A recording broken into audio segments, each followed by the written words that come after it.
सोचिए, अगर मैं आपसे कहूं कि स्कूल में अपना लंच बॉक्स शेयर करने का एक सिंपल सा तरीका एक खूनी गृह युद्ध यानी एक भयंकर सिविल वॉर को रोक सकता है। अजीब लग रहा है ना? बिल्कुल लगेगा। लेकिन यकीन मानिए, सत्ता को बांटना या पावर शेयरिंग सिर्फ एक चैप्टर नहीं है, बल्कि किसी भी देश के लिए ये सीधा जिंदगी और मौत का सवाल बन सकता है। अब देखिए, बोर्ड एग्जाम सिर पर हैं और सच बताऊं, 90% स्टूडेंट्स इस एक बहुत ही सिंपल से कॉन्सेप्ट को गलत समझकर सीधे सीधे अपने 5 मार्क्स गवा देते हैं। उन्हें लगता है कि यार, पावर शेयर करने से तो सरकार कमजोरी होगी ना। लेकिन यही तो ट्रैप है। आज हम इसे किसी बोरिंग थ्योरी की तरह नहीं, बल्कि एक थ्रिलर मूवी की तरह समझेंगे, ताकि आप चाहकर भी इसे एग्जाम्स में भूल ना पाएं। तो चलिए सीधा इस कहानी में छलांग लगाते हैं। भाग 1, दो देशों की कहानी। हमारी कहानी दुनिया के दो अलग अलग कोनों में मौजूद दो देशों से शुरू होती है। मजेदार बात यह है कि दोनों के सामने बिल्कुल एक जैसी प्रॉब्लम थी, लेकिन एक देश जलकर राख हो गया और दूसरा दुनिया के लिए एक मिसाल बन गया। सबसे पहले चलते हैं अपने पड़ोसी देश श्रीलंका। 1948 में श्रीलंका आजाद हुआ। अब जरा इस डेटा को देखिए। वहां 74% लोग सिन्हाला बोलते थे और वो बौद्ध धर्म मानते थे। दूसरी तरफ सिर्फ 18% लोग तमिल बोलते थे। यहाँ साफ दिख रहा है ना कि सिन्हाला लोग बहुत ही भारी मेजॉरिटी में थे। बस यहीं से शुरू होता है असली खेल। श्रीलंका की सरकार ने जो रास्ता चुना उसे मेजॉरिटेरियनिज्म यानी बहुसंख्यकवाद कहते हैं। ध्यान दीजिएगा, ये बोर्ड एग्जाम का सबसे इंपॉर्टेंट कीवर्ड है। इसका सिंपल सा मतलब है जिसकी लाठी उसकी भैंस, यानी मेजॉरिटी जो चाहेंगी सिर्फ वही होगा और माइनॉरिटी की कोई अहमियत नहीं होगी। और सच कहूं तो श्रीलंका ने यहीं अपनी सबसे बड़ी और जानलेवा गलती कर दी। फिर आया 1956। श्रीलंका सरकार ने एक ऐसा कानून पास किया जिसने सब कुछ पलट कर रख दिया। इन 3 पॉइंट्स पर गौर करिए। पहला, कह दिया गया कि अब से देश की इकलौती ऑफिशियल लैंग्वेज सिर्फ सिन्हाला होगी।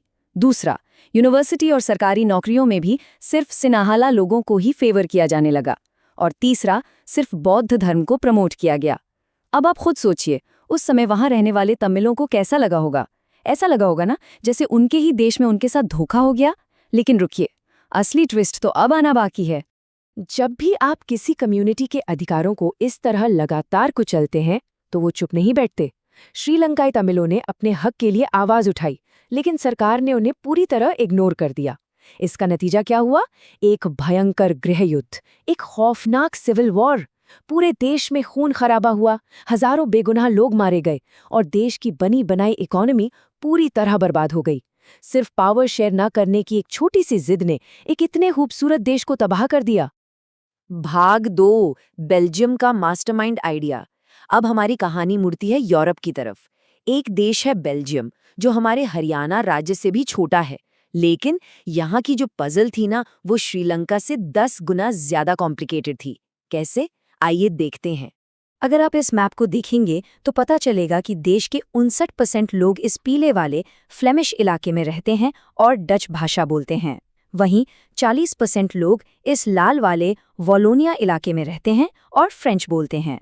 यानी पूरे देश में डच बोलने वाले लोग मेजॉरिटी में हैं। सब कुछ बहुत सिंपल लग रहा है ना? अब आता है इस चैप्टर का और आपके बोर्ड एग्जाम का अल्टीमेट ट्विस्ट। जो डच लोग पूरे देश में मेजॉरिटी में थे ना, वो बेल्जियम की राजधानी ब्रुसेल्स में सिर्फ 20% माइनॉरिटी में थे। और जो फ्रेंच लोग पूरे देश में माइनॉरिटी थे, वो राजधानी में 80% थे। और सबसे बड़ी दिक्कत ये थी कि फ्रेंच लोग डच लोगों के मुकाबले ज्यादा अमीर और ताकतवर थे। टेंशन अब अपने चरम पर थी। श्रीलंका की तरह यहाँ भी दंगे होना बिल्कुल तय लग रहा था। लेकिन 90% स्टूडेंट्स यहीं चकमा खा जाते हैं। बेल्जियम के लीडर्स ने श्रीलंका वाली बेवकूफ़ी नहीं की। 1970 से लेकर 1993 के बीच उन्होंने अपने संविधान में यानी कॉन्स्टिट्यूशन में 1 या 2 नहीं, बल्कि पूरे 4 अमेंडमेंट्स किए, 4 बदलाव। उनका मकसद एकदम शीशे की तरह साफ था। उन्हें हर हाल में सबको साथ लेकर चलना था। इसके लिए उन्होंने एक ऐसा जीनियस सिस्टम बनाया जो दुनिया में कहीं और था ही नहीं। सेंट्रल और स्टेट गवर्नमेंट तो थी ही, लेकिन उसके अलावा एक तीसरी सरकार भी बनाई गई, कम्युनिटी गवर्नमेंट।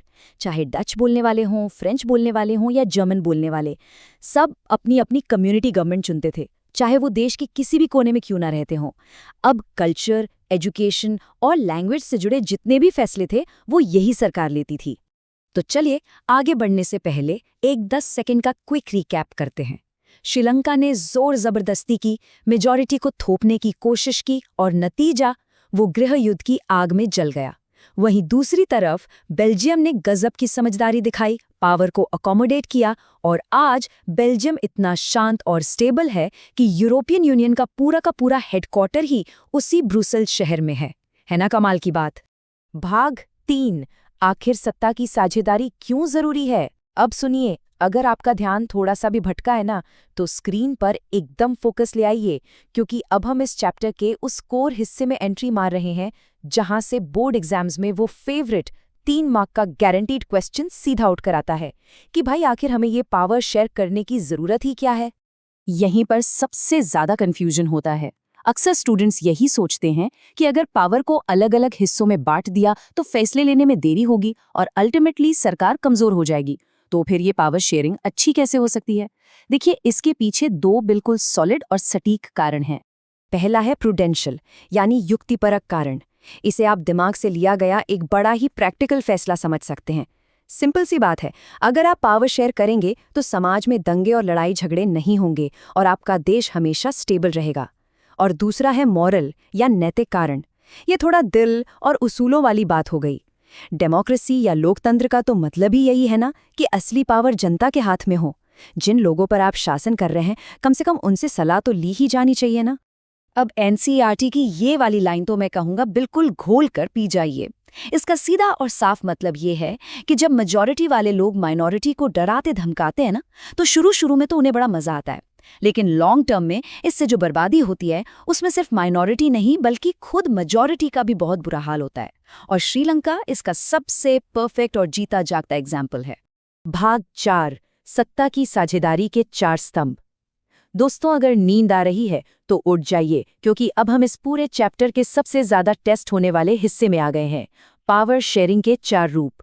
अगर आपने ये चारों रूप समझ लिए तो समझो ये पूरा चैप्टर आपकी मुट्ठी में है। इसमें सबसे पहला है हॉरिजॉन्टल पावर शेयरिंग। हॉरिजॉन्टल का मतलब होता है एक ही लाइन में एक ही लेवल पर हमारी सरकार के 3 ऑर्गन्स होते हैं। लेजिस्लेचर यानी जो कानून बनाता है, एग्जीक्यूटिव यानी जो कानून को लागू करता है, और जुडिशरी जो ये तय करता है कि कानून सही से फॉलो हो रहा है या नहीं।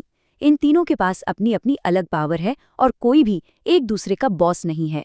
इसी को चेक्स एंड बैलेंसेस का सिस्टम भी कहते हैं, क्योंकि ये तीनों एक ही लेवल पर बैठकर एक दूसरे पर कड़ी नजर रखते हैं।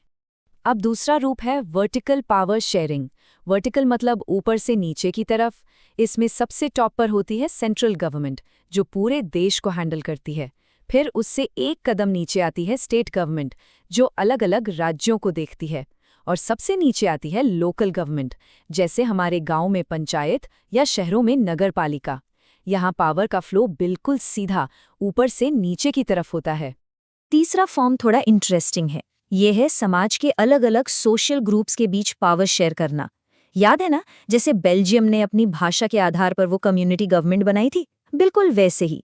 या फिर जैसे हमारे इंडिया में महिलाओं और पिछड़े वर्गों के लिए रिजर्व्ड कॉन्स्टिट्यूएंसीज यानी आरक्षित सीटें होती हैं। इस सिस्टम से क्या होता है कि हर धर्म और हर जाति के लोगों को ये फील होता है कि हाँ, हम भी इस देश का बहुत अहम हिस्सा हैं। और ये रहा हमारा चौथा और आखिरी फॉर्म, पॉलिटिकल पार्टीज और प्रेशर ग्रुप्स के बीच पावर शेयरिंग।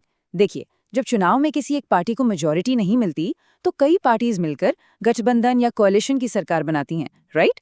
इसके अलावा किसान, मजदूर या ट्रेडर्स जैसे कई इंटरेस्ट ग्रुप्स भी होते हैं जो सरकार के फैसलों पर अपना तगड़ा प्रभाव डालते हैं। इससे ये सुनिश्चित होता है कि पावर कभी भी सिर्फ किसी एक इंसान या एक ग्रुप की मुट्ठी में कैद ना रह जाए। अंतिम बोर्ड चेक पॉइंट। तो दोस्तों, जिसने भी इस एक्सप्लेनेरा को यहाँ तक बिना स्किप किए देखा है, वो ये बात समझ ले कि एग्जाम में आपके फुल मार्क्स ऑलमोस्ट पक्के हो चुके हैं। तो चलिए, बिना टाइम वेस्ट किए एक रैपिड फायर रिवीजन करते हैं कि बोर्ड एग्जाम की आंसर शीट में आपको एग्जैक्टली कौन से शब्द लिखकर आने हैं। ये रहे आपके गोल्डन कीवर्ड्स। ध्यान से सुनिए। श्रीलंका का जो पतन हुआ वो मेजॉरिटेरियनिज्म यानी बहुसंख्यकवाद की वजह से हुआ। बेल्जियम ने अकोमोडेशन की नीति अपनाई और 4 संशोधनों से अपने देश को टूटने से बचाया।